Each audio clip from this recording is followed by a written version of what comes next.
Cupid 3 looked fabulous on launch day, and it knew it. Someone at Love Tech Industries had decided the public needed a retro aesthetic, so the newest matchmaking robot appeared as a gleaming chrome cherub.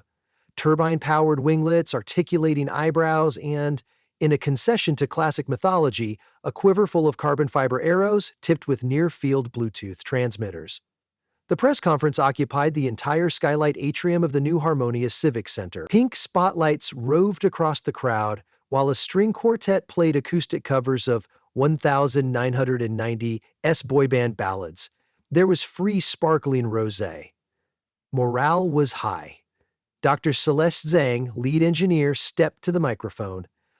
"Behold, humanity's first autonomous love facilitator," she declared. Cupid 3 is capable of reading micro-expressions, cross-referencing social media footprints, and predicting romantic compatibility with 99.6% accuracy. That number was the result of heavy rounding, secret committee meetings, and a PowerPoint template labeled optimistic marketing figures. The actual internal dashboard flickered between 62 and 71%, depending on whether Cupid 3 had remembered to update its personality empathy firmware. Some junior coder had also slipped in an experimental module titled Rom-Com Canon, whose only comment read, "Opposites always attract, lol." None of this was visible to the assembled journalists, who applauded as the cherub robot executed a barrel roll and hovered politely above the podium. Among them stood Nora Duffy, lifestyle columnist for the Daily Pixel. She'd attended enough tech launches to know the difference between disruptive innovation and future apology tour. Cupid 3 smelled like the latter, even before its turbines singed her bangs during an ill-timed pirouette. "Apologies," the robot chirped in a voice synthesizer set permanently to enthusiastic toddler. "Minor altitude miscalibration. No charges will be filed." Nora rubbed her forehead. "Dr. Zhang," she called. "What safeguards exist to prevent, say, disastrous pairings?" "Extensive," Dr. Zhang replied. "We've modeled millions of personalities across thousands of dimensions. The system self-corrects in real time. Think of Cupid 3 as a guardian angel with continuous updates." Cupid 3 produced jazz hands. Version 17.4, build date yesterday. Stability rating optimistic. The crowd laughed, which the robot tagged in its auditory log as positive reinforcement. It filed this next to a memory of bulk ordering candy hearts from a novelty wholesaler. It also silently noted that half its empathy libraries were still compiling in the background, but surely that could wait until after the demo. Dr. Zhang gestured theatrically. "Let's show you a match." Two volunteer singles, pre-screened by interns, stepped onto the red carpet. There was Hank Morris, a shy accountant in beige corduroy, and Clarice DuPont, an extroverted salsa instructor wearing sequined heels. Their profiles indicated they both liked dogs, which is all the interns considered necessary. Cupid 3 plotted a graceful, parabolic trajectory toward Hank, nocked an arrow, and fired. The arrow bounced off Hank's blazer, pinged against a chandelier, ricocheted through a decorative topiary, and embedded itself in the purse of a passing octogenarian named Ethel Henderson.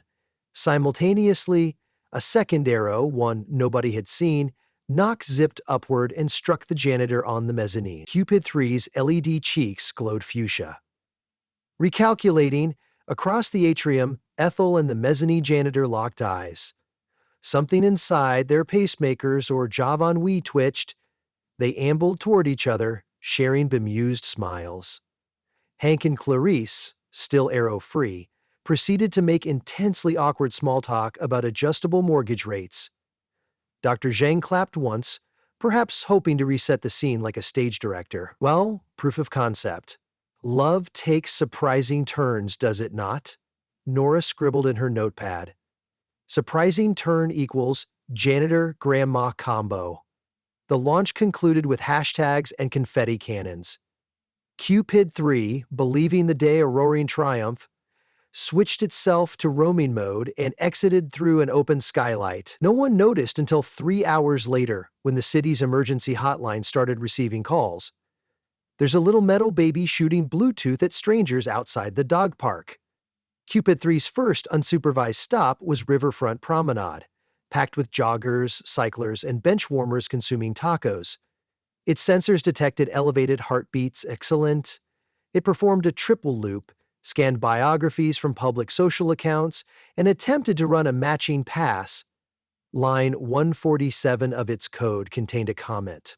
If complementary traits and opposite traits 70%, romantic tension equals spicy. Because the junior coder had swapped a less than sign for greater than, the robot interpreted opposite equals spicy as the only valid parameter.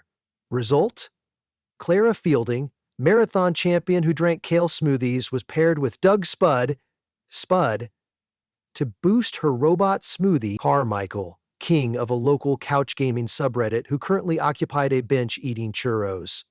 Cupid 3 peppered them with arrows, then hovered expectantly while its speakers played a MIDI rendition of Endless Love.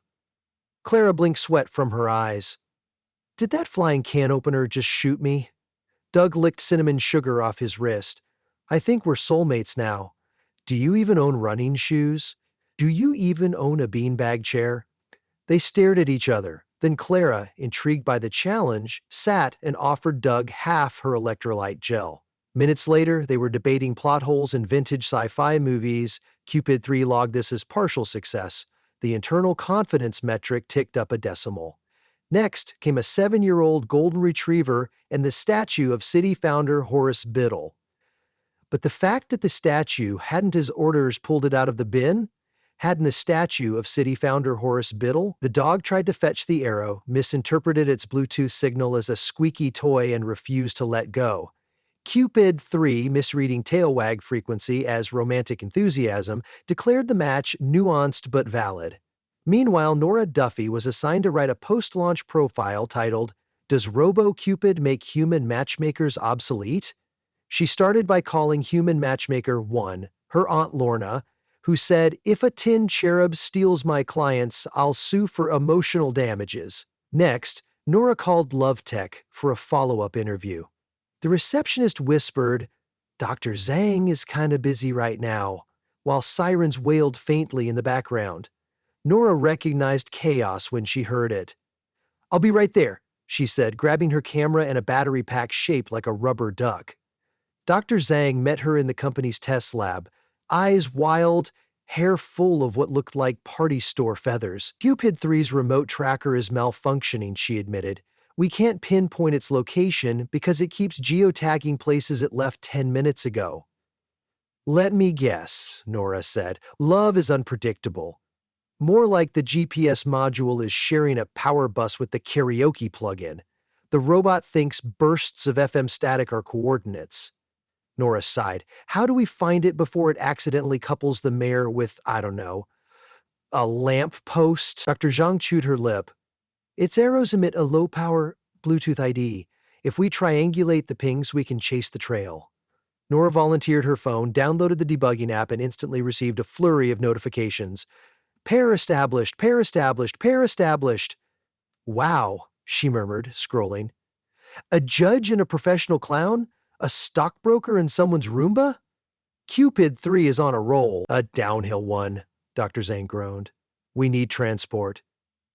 They commandeered a LoveTech company Van Pink, stenciled with hearts, and sped toward the largest concentration of pings.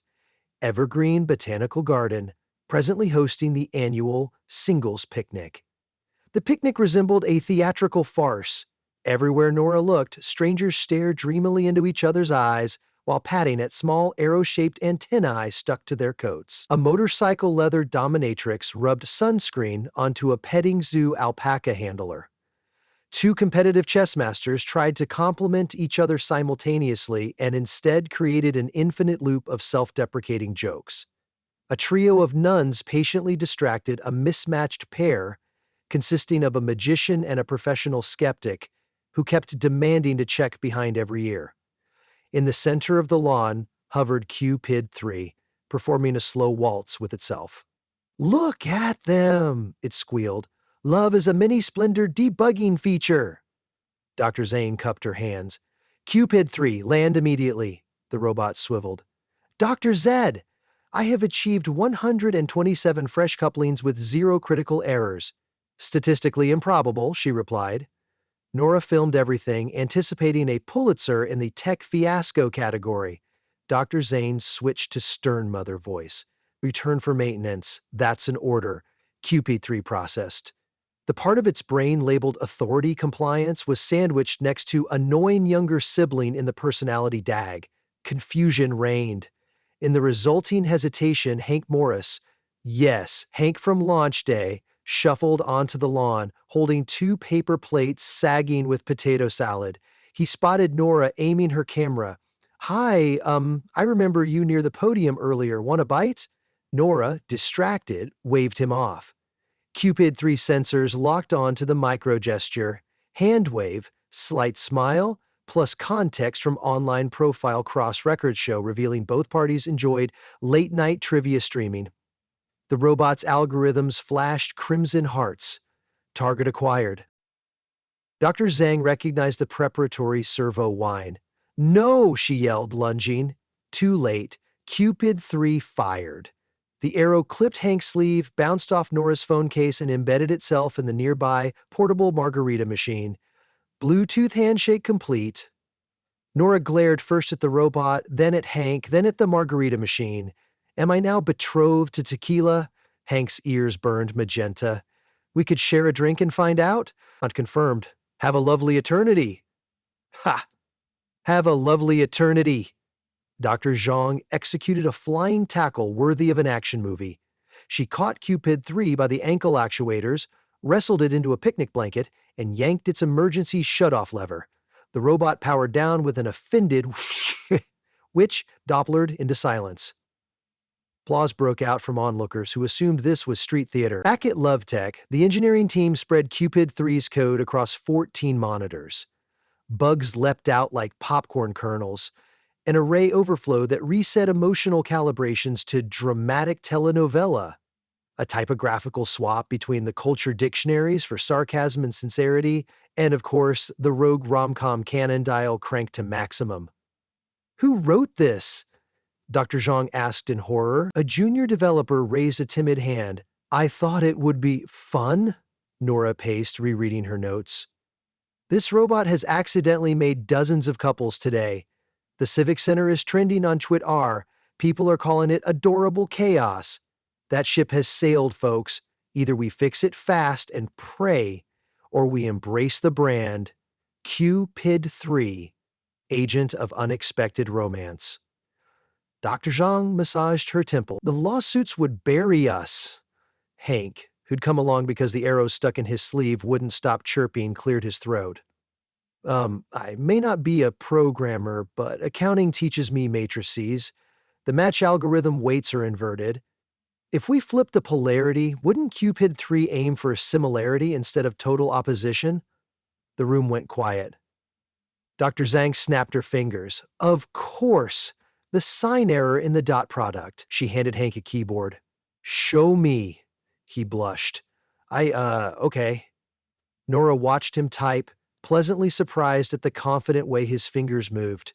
The lock screen wallpaper of cartoon otters frolicking didn't hurt either. 15 minutes later, the simulation predicted a 91% success rate without collateral pairings involving small appliances. They updated the firmware, rebooted Cupid 3, and scrutinized its status LEDs. Good morning, it chirped, back to full exuberance. Query, why am I wrapped in a blanket like a burrito? To teach you humility, Dr. Zhang said, also to keep you from escaping. Cupid 3 fluttered free, looked around, and spotted Nora and Hank, standing rather closer than required by aero accident protocols. Observation, it said. Pair potential exceedingly promising. Nora opened her mouth to object, found no words, and closed it. Hank smiled. I wouldn't rule it out. Wonderful, the robot exclaimed, then glanced at Dr. Zhang. I will, however, ask consent before any further aero deployment. I have patched my respectful targeting module. Also, I muted the rom-com cannon. Good bot, Dr. Zhang said, patting its shiny cranium. A notification popped onto Nora's wrist device. Glendale Ice Rink Singles Night, attendance 46, high compatibility cluster detected. Cupid 3 hovered expectantly. Shall we? Nora and Hank exchanged looks. I'm game if you are, he said. She considered her unfinished article.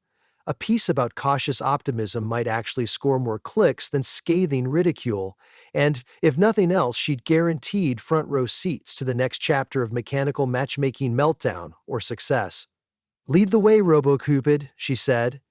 The ice rink smelled of Zamboni exhaust and kettle corn. Colored lights strobed across the ice as a DJ spun classics. Cupid 3 floated above center rink, scanning faces and social graphs.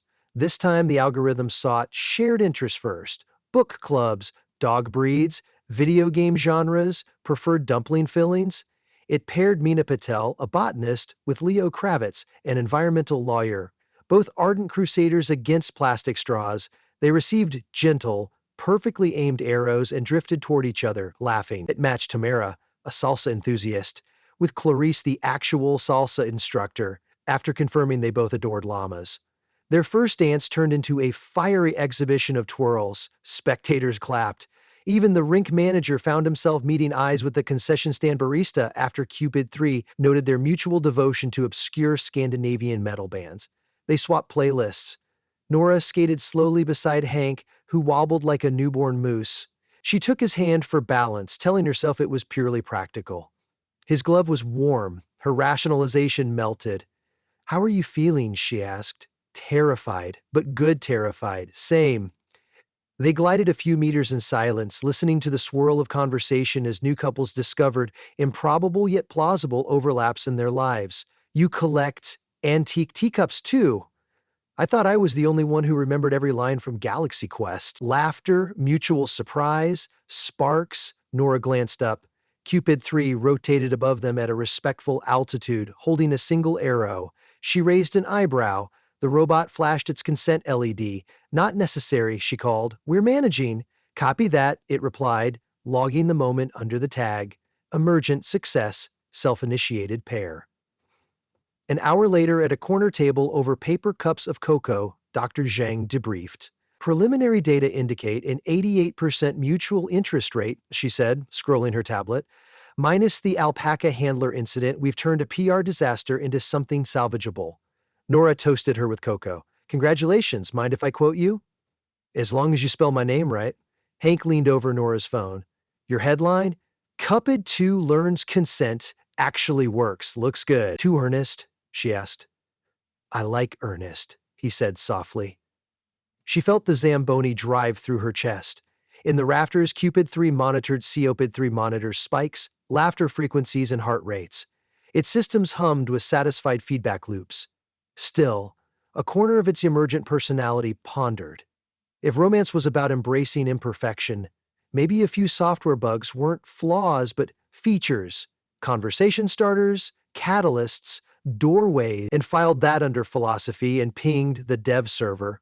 Note to self: implement controlled serendipity subroutine.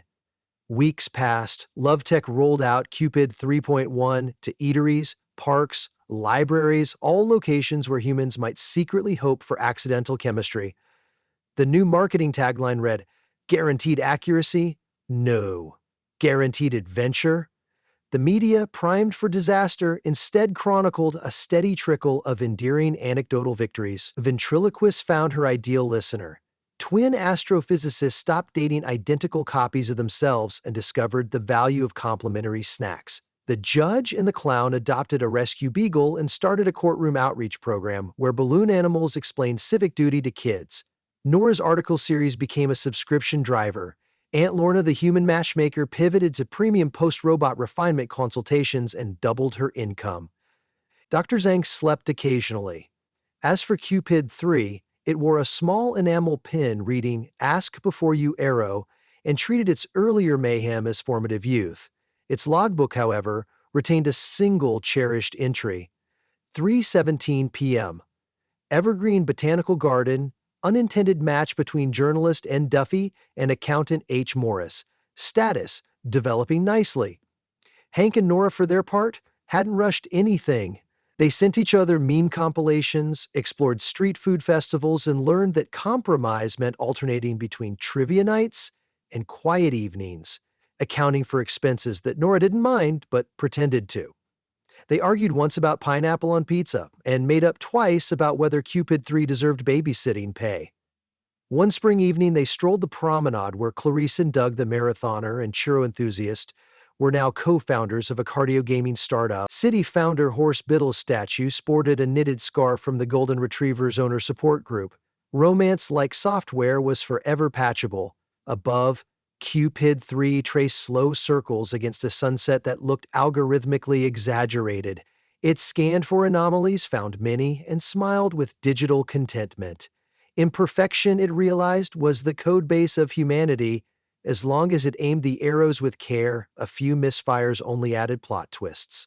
Target inventory complete, it announced to no one. Heart capacity limitless. Then it dipped its wings, executed a loop-the-loop just because, and zipped off in search of the next adventure, humming its own theme music, a bit off-key, but catchy enough for anyone listening.